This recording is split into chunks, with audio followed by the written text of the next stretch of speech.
I would say find an organization whose values match yours and make that a priority, and then try to have a career there and do what it takes. So if it means that they value a breadth of experience or a depth of experience, or if they value advanced degrees, do whatever it takes so that you can grow with an organization whose values really align with yours, that'll allow you to do the kind of work that you believe in and that you feel like you're having a real impact on the world.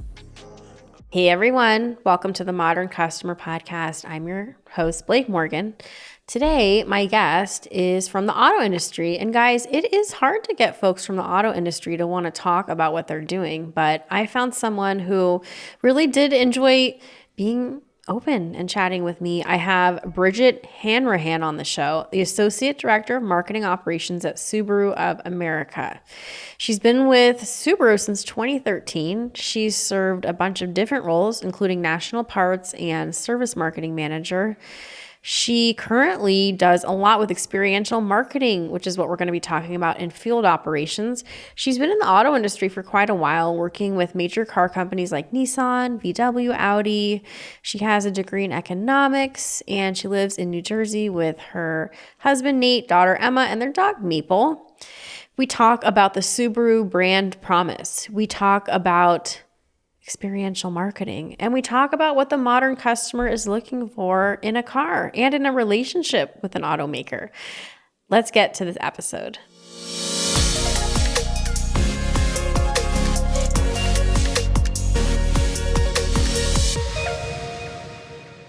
Bridget, welcome to the Modern Customer Podcast, all the way from Boston tonight. How are you doing? Oh, I'm great. Hi, Blake. Thanks for having us. Yeah, well, firstly, you're on the road. Are you traveling for work? So I'm actually on vacation right now. Oh my God. And you're doing my podcast. I'm so Yeah. grateful. So you're on vacation in Boston. Do you just love the spring in Boston? So I'm actually in the Berkshires. It might be Oh, Berkshires, it might be Berkshire, it might be Berkshire. I'm not exactly sure, but I drove up here for vacation. oh, that sounds beautiful. Yeah, I remember living in New York City back in my 20s. That was like a big vacation spot for a So lot of you East probably know Coast. how to say it right.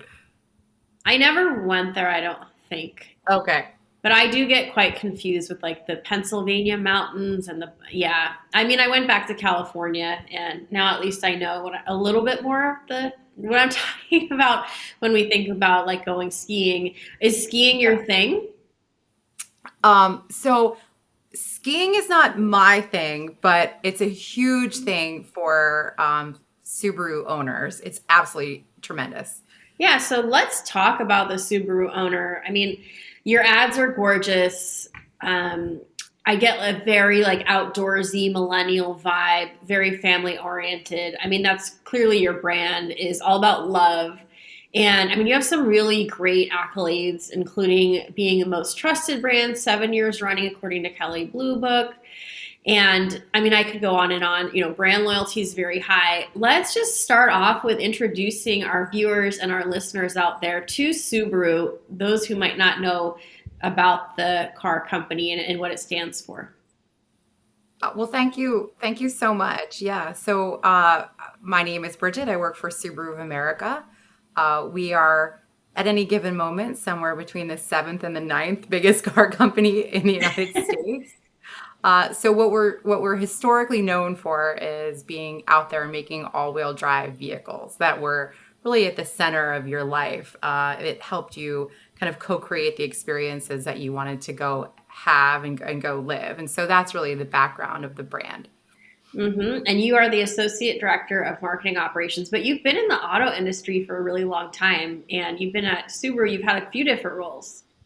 Yeah, thank you for asking. So I've been at Subaru since 2013, and I've been in Wow. automotive since about 2006. So I started at Nissan, and I saw, how the industry really changes and morphs, and how it really contributes to the economy and the GDP, and how it has a tremendous effect on local communities. Yeah, 100%. And Subaru is unique. You guys are not shy about targeting a certain type of customer. That customer, I think, became even more bold during COVID, seeking the outdoors. Really it was hard to travel unless you were basically throwing all your camping gear in a Subaru and heading to a campsite that was very safe. So I would imagine your business grew quite a bit during COVID. Is that true? Yeah, so like a lot of businesses, I think that when the COVID pandemic hit us in March of 2020, we saw sales decline. I think a lot of people saw that, but really the recovery didn't take too long, and so we finished the year just slightly off 2019. Ultimately, I think that people wanted to get into a car, they wanted to go on a road trip, and they wanted to get out there and go to places like the national parks. Mm-hmm. Subaru of America has been partnered with the national parks now since 2013. Those places saw absolutely incredible visitation. And so people got in their cars and they went to go see America. Yeah, I feel like owning a Subaru for the consumer, it really does say something about your values as well. What would you say are the values of the brand that your customers they really seek? I think there's a couple of things. Our target customer has some shared DNA, so we call them experience seekers. So these are people who are about collecting memories, collecting experiences. They're less concerned about possessions, and so they are naturally curious. They want to go out there and experience life. They like to be active in the outdoors. They like to seek out new things. They love animals. I don't think that that's a big secret. They care about the environment. They like to discover. So if that sounds like something that you're interested in, then I think that the Subaru umbrella is big enough for everybody. So I think it's a very cool target kind of customer. And then I think what brings them to us is that you know, we are a purpose-driven car company. We call this the Subaru Love Promise, and I think that it certainly makes our organization unique in the industry. And Hmm. so it really has like two kind of parts to it. The first part is our commitment to show love and respect to everyone who interacts with us. And so that's really how we talk about our commitment to customers. Can I And just on the stop? Can I just interrupt you? yeah, And I hate doing this to guests, but I have to ask. So, when you are really interested in having that genuine interaction every time, how do you manage that when there is usually a third party dealership selling the car that is not a Subaru employee technically? well, that is an absolutely wonderful question. So excellent point. So there are 634 Subaru dealers across the country. And so you'll see during this interview, sometimes I'll say dealers, sometimes I'll say retailer, I'll use those two words interchangeably. And so they're all individually owned and operated, independently run. We have, I think, very, very strong relations with our retailers, and so our organization has training that we share with all of them regularly, and we are working towards this purpose of being more than a car company and delivering a very high level of customer experience. So I think you're a great person to be on the show because you just even said that Subaru, it's all about the experience for customers. They are experience seekers. And I'm curious, what does that look like when you break that down and try and create a strategy for experience seekers that you know are have very high expectations. These experience seekers are probably buying Apple products. They're probably watching Hulu and ordering off Amazon. So, how do you set out to create that experience that exceeds their expectations, at least in your department and in marketing?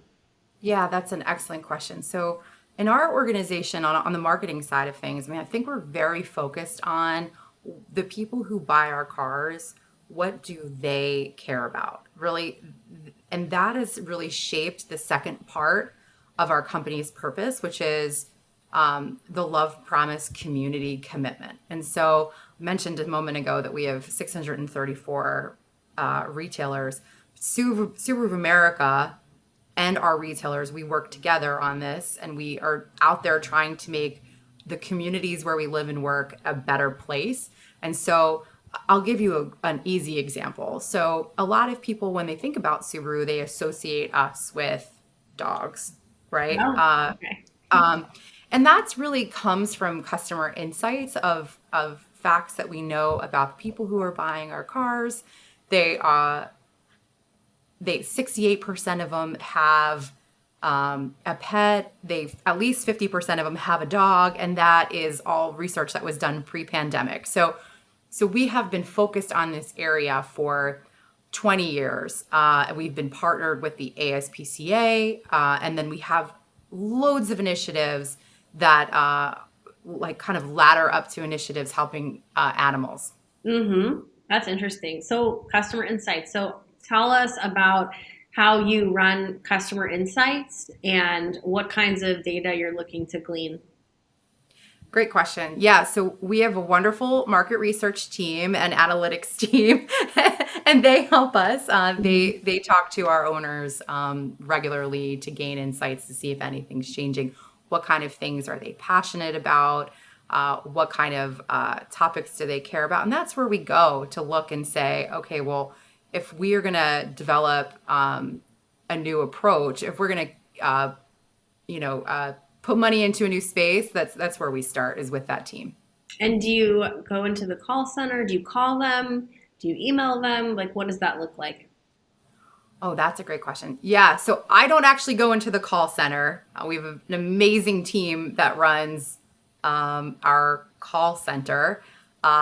We generally just survey our owners, people who've recently bought cars, people who are on their second or third car. We talk to them and find out what they're interested in. So let's talk about marketing at your company. I mean, the auto industry has been through a lot in the last few years. There's a lot of changes. There's a lot of disruption into how people want to buy cars.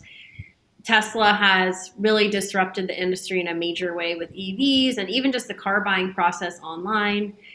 How much do you guys shift your strategy and approach with just the disruption happening to the industry, or do you just kind of like Trader Joe's kind of like keep on what you're doing and you don't really sway with the trends? Great question. I think that this is a very exciting time to be in the automotive industry. So just kind of looking back, and looking forward, I know you're a futurist, so this is probably something you're really into, but this is an moment in time where this business is going through really dynamic change, right? So much of it started around the time of the pandemic, and there were lots of shifts towards things like digital online buying and things like that. There's now lots of different ways for you to become an owner of a vehicle. Mm-hmm. You can go the traditional route of buying it from a car dealer. You can go on a different journey. You can go to Carvana. They do like the rental cars with the 7-day trial.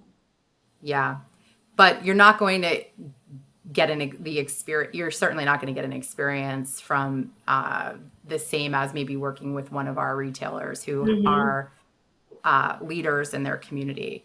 Also think it's a time where you've got really interesting changes in product happening. Of course, you mentioned it already. This sort of acceleration to electric vehicles is really exciting. So Subaru is launching its first fully electric SUV. It is coming out in a couple months. I don't know if I'm allowed to say exactly when. So, okay. But it's released online. Yeah, it's called the Subaru Solterra, and you can find it on Subaru.com. And then, of course, there's all of the changes with things like autonomous driving and what does this all mean. So it's just a really interesting. Whenever we have like young people who are just starting out, or they're interns, or they're in their first or second job, I'm like, this is such an exciting time to be here. Like you're going to see Mhm. so much change over the Right. next 20 years if you stick with this. So, Right. um, Absolutely. yeah. So let's talk about marketing the car. I mean, obviously, marketing a car is its own animal. It's totally different than marketing any other type of product. The stakes are higher. When you buy a spot, like on TV, it's very expensive. Run a Super Bowl ad, it's millions of dollars. So we would love to, my listeners and my viewers, peek behind the scenes of your marketing meetings and understand what the process is like of even building out a marketing strategy using those customer insights for one of your products. Yeah, that's a great question. Yeah. So, we so the question is, how do we approach how we're going to sell it, market and sell a vehicle? Is that right? Mm-hmm. Yeah. So, well, we really start by doing some bench analysis. We look at and see how what the rest of the industry is the segment that the vehicle competes in. What's going on? What are the price points? What are the key features? How are they going to market? Of course. But then we look at our own product, of course, and say each vehicle is going to have things that connected to the Subaru brand, which is what people are looking for. They're looking for things when it comes to Subaru, they're looking for safety. They're looking for things that can help enable their lifestyle. And they're looking for a quality, long lasting, durable product. And so we really start to think about it in those terms. And so for us, that's really how we approach things. Mm-hmm. Mm-hmm. And I'm curious, how often does the phrase customer experience come up in your meetings, Bridget? Um, it's a topic that the organization talks about every day, all day. There's an entire department dedicated to providing great customer experiences, and of course, we have our customer advocacy department, which is essentially our call center, Mm-hmm. to try to do whatever they can to satisfy what the customer needs. So you said there's a whole customer experience department. Is that what it is, or is it customer service? Can you share with us what it looks like? Yeah, so it's run by a wonderful woman. Her name is Laura Mady, and she oversees a team of people that we call the customer experience managers. And we've got one in every zone. We've got 12 zones in the United States, and they work with our dealers to make sure that they're bringing our purpose, bringing the Subaru Love Promise forward each and every day with every customer interaction that they have. So would you say it's more of customer success, like when something goes really wrong, or are they doing surprise and delight? Like what is their purpose? Yeah, I wouldn't say that it's either of those things. I think it's just to be very effective at providing very consistent, just brilliant at the basics type of experience. And then throughout, of course, what we call love promise moments. And those are the times when we look at our dealers and they really go above and beyond. So I would say it's those two things. So marketing in the auto industry is its own animal, which we've addressed, we've talked about. I mean, it's different at your company where I would imagine at another automaker, there are a lot of personas for such different products. But it seems to me that you have majorly one persona that you really have gotten to know really, really well. Would you say that's true? And why or why not?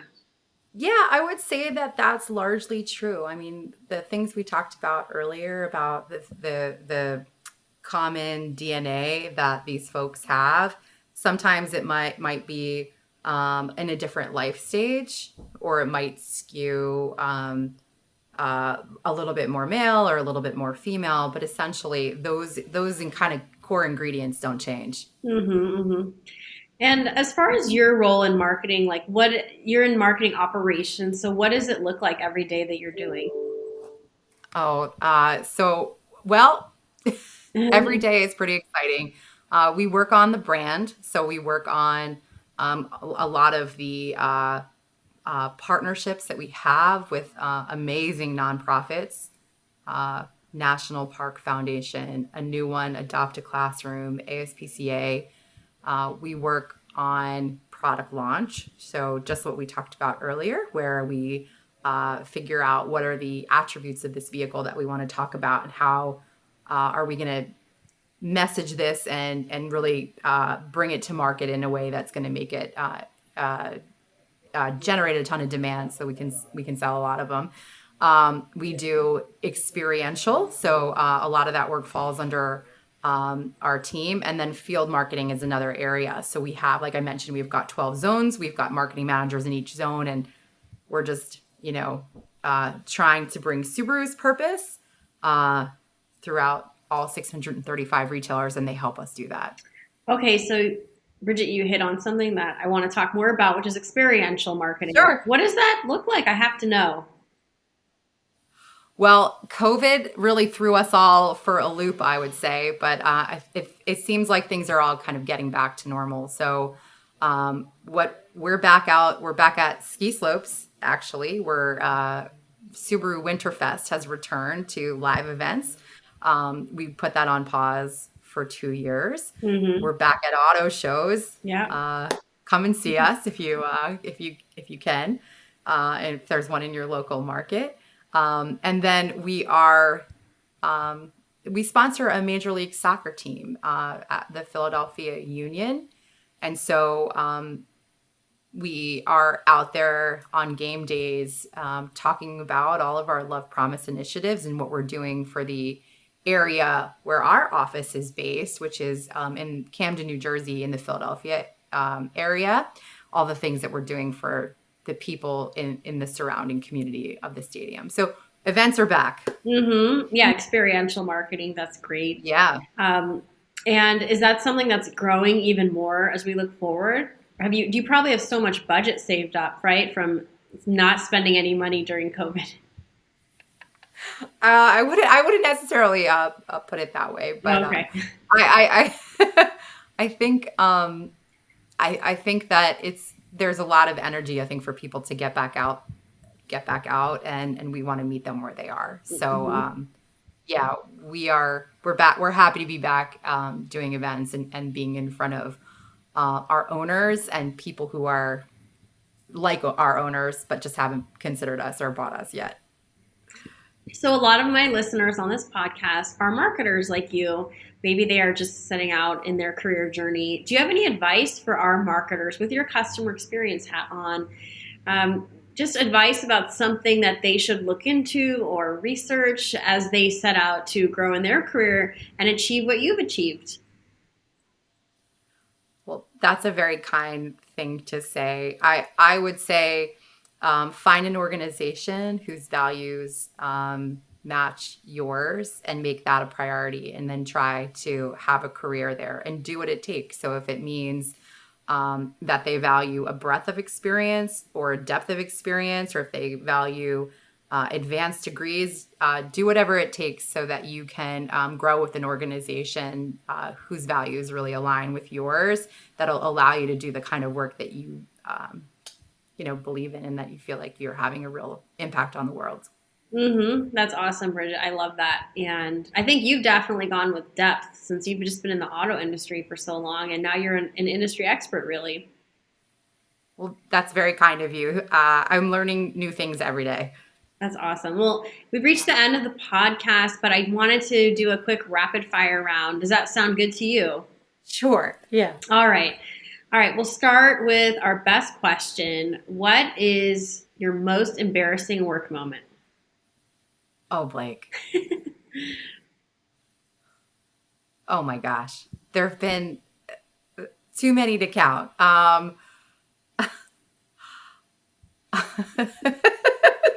I have to share this stuff?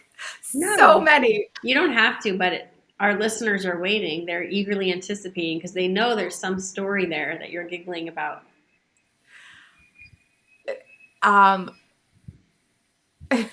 Can we come back to this one? We can, yeah. Let's start with a little more of a softball question. You're stuck on an island, Bridget. You have water, but you can bring one food and one other drink with you. What are they? Oh, Well, I'm bringing Sauvignon Blanc and coffee. I've skipped the food. Okay. Right. Coffee, you got to wake up and then you got to relax with a little nice glass of wine. If you could have lunch with anyone, dead or alive, who would it be? Oh, Hillary Clinton. Awesome. Well, she lives kind of near you. She's in the she's probably hiking right now in upstate New York. You could just run into her. She's Yeah. hiking with her dogs. What is the best music or band of all time? Vampire Weekend. Awesome. If you had $1 billion, what would you do with it first? Whoa. I don't think I would change too much about my life. I think that I'd probably buy a whole bunch of toy cars, but then I would start a foundation and try to save the world. Awesome, awesome. And do you want to go back to the embarrassing work question, or would you prefer to skip? That's okay. Blake, ask anyone that knows me, and there's a long, long list of embarrassing work questions and also spectacular failures. So there's a long list. Yeah, usually the stories that I get are one woman worked at Apple and she had toilet paper on her shoe when she went up on stage. I've had people throw up in meetings in front of other people. Usually it's like a wardrobe malfunction or getting sick in front of other people or being unprepared. I think those are usually the most common ones. What is one resource or tool that you used for self-growth and development during COVID? Oh, awesome question. So, this is a plug for an organization called Coursera. I might be saying it wrong. No, yeah, Coursera. You know it. Mm-hmm. For me, I mean, I didn't have a lot of free time, but I did take some social impact classes through Wharton and felt like I was still growing. That's awesome. And it's kind of in line with what you do at work. So yeah, a lot of stars aligning for you. All right, Bridget. Well, this has been so fun. Thank you for being a guest on the Modern Customer Podcast. Where can people learn more about Subaru, or maybe they want to connect with you? Of course. So please go to Subaru.com, or please connect with me at LinkedIn, or reach out through our organization. We would love to hear from you. We would love to know what you think. And if any of those things I described from when we were talking about our target customer sounds like you, we'd love to have you be part of our organization. You know, it's a big tent.